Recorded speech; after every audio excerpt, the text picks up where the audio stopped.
friends, and welcome back to my channel. So today's video is going to be more for my CNA watchers, my nursing watchers, but it's also for those who are curious about entering the healthcare field. Today's video is going to be what nobody wants to talk about, but it's going to be about the end.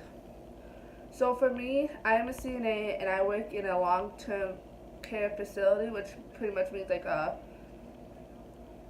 nursing home, we'll say. It's pretty much where people go where they need help taking care of themselves. And I'll say 95% of our members do end up passing. Either they pass, they just use our facility as a rehab, which then they can go home, or they decide to discharge and go somewhere else. Those are the three main things.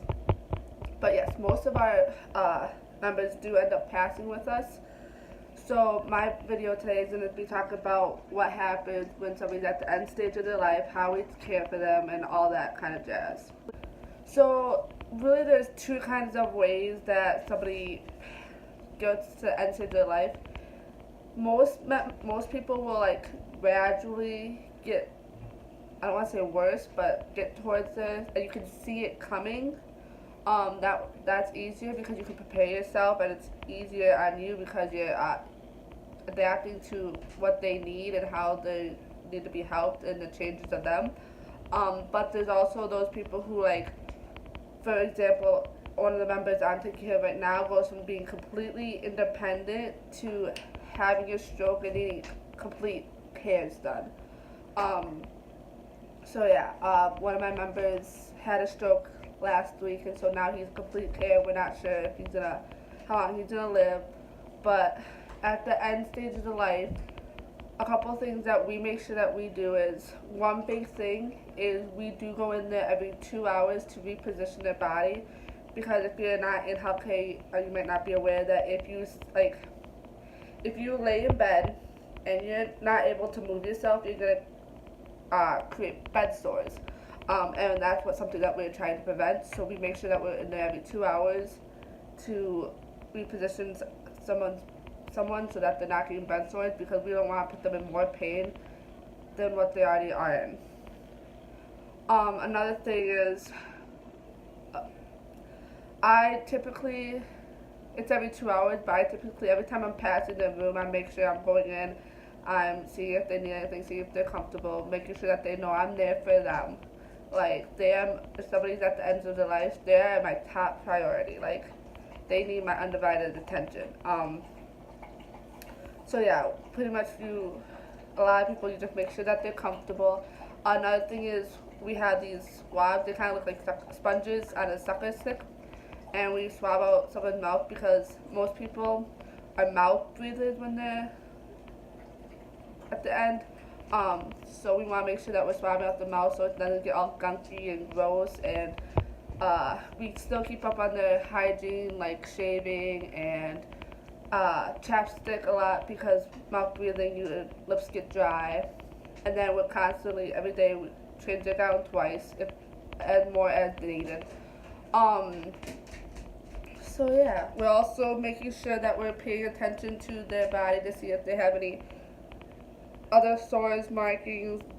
We lotion them completely all the time. It gets hard sometimes with the end stage, because some people have, when they're near the end, all they have are filled with the room with their family. Like, everybody comes to see them and holds their hand while they're going.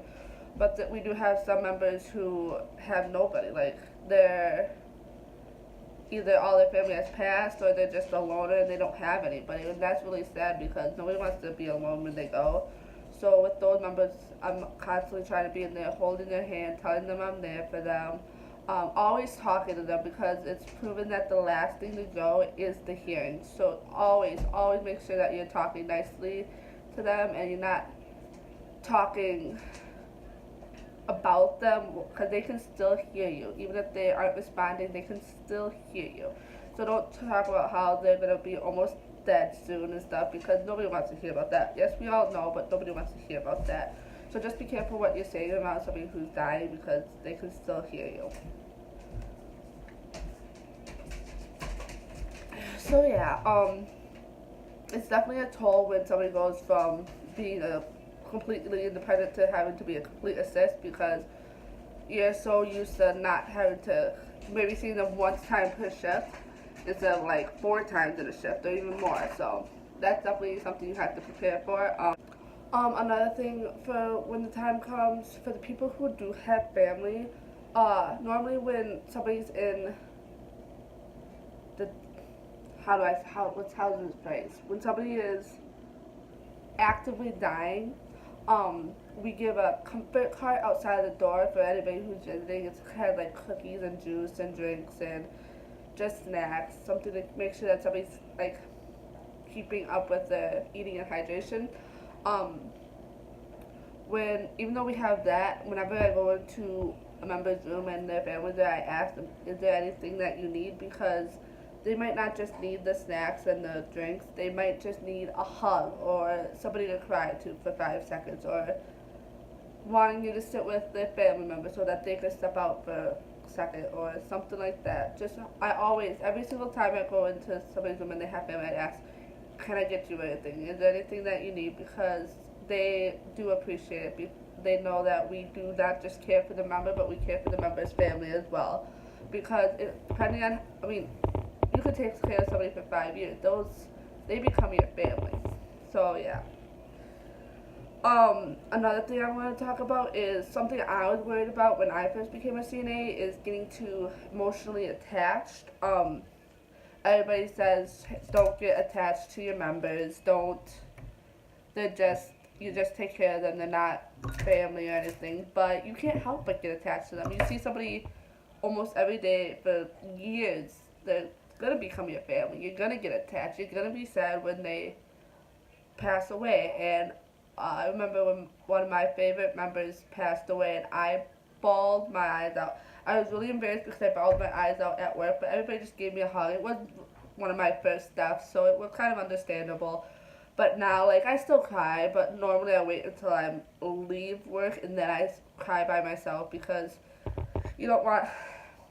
It's okay to be sad, but you don't want to be an emotional wreck and stuff like that when somebody passes, especially if they have family around. It's not about you, it's about them. So yeah, that's my advice. It's okay to cry, and it's okay to be sad, but be respectful about it. I don't know how else to phrase that. So yeah, that is my tips and what happens when somebody's at the end of their life. Okay guys, so that's it for this video. Make sure to follow me on Instagram if you're not, because I post there daily and I'm always on my stories there posting when I'm going to have a video up.